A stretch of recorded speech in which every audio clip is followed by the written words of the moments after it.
కానీ కేటీఆర్ నేను చెప్తుండు తెలుగుదేశం సానుభూతి పరులు మాకేస్తారని. ఎందుక ఎన్టీఆర్ ఘాట్ను తొలగిస్తామని ముందుకొచ్చినందుకు ఎన్టీఆర్ ఘాట్నే తీసేసేందుకు ఎన్టీఆర్ అభిమానులు ఓటేస్తారా? చంద్రబాబు నాయుడును ఆంధ్రప్రదేశ్లో అరెస్ట్ చేస్తే నిరసన తెలుపుకుంటామంటే పోలీసు వాళ్ళతో కొట్టించి తీట పడితే నిరసన రాజమండ్రిలో తెలుపుకోపోండి అని అవమానించినందుకు తెలుగుదేశం పార్టీ సానుభూతి పరులు ఓటేస్తారా? తెలంగాణలో తెలుగుదేశం పార్టీ ఉండనే ఉండొద్దు, గద్దెలు గూలాలే అని చెప్పి కూలగొట్టించినందుకు తెలుగుదేశం పార్టీ సానుభూతి పరులు ఓటేస్తారా? తెలుగుదేశం పార్టీ గురించి చంద్రశేఖరరావుకి ఎంత తెలుసో నాకు అంతే తెలుసు. ఇద్దరం అదే స్కూలు అదే సిలబస్, కొత్తది ఏంది లేదు.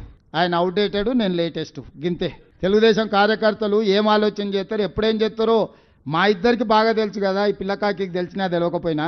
కాబట్టి తెలుగుదేశం కార్యకర్తలకు సానుభూతి పరులకు నేను కూడా విజ్ఞప్తి చేస్తాను, ఒక్కసారి గుర్తు చేసుకోండి. ఎన్టీ రామారావు గారి యొక్క ఘాట్నే ఆడ మాయం చేయాలి నెక్లెస్ రోడ్డు మీద అనుకున్నాడు. చంద్రబాబు నాయుడును అరెస్టు చేసినప్పుడు ప్రజాస్వామిక ప్రాథమిక హక్కు నిరసన తెలుపుకోవడానికి అవకాశం ఇవ్వనోడు ఈ రోజు తెలుగుదేశం పార్టీ సానుభూతి ఓట్ల కోసం అర్రులు జాస్తుండంటే మీరు ఒకవేళ వాళ్ళని మర్చిపోయి క్షమిస్తే పాముకు పాలు పోసినట్టు కాదా? ఈ పాము మిమ్మల్నే కరుస్తుందా లేదా? మీరు ఒక్కసారి ఆలోచన చేయండి.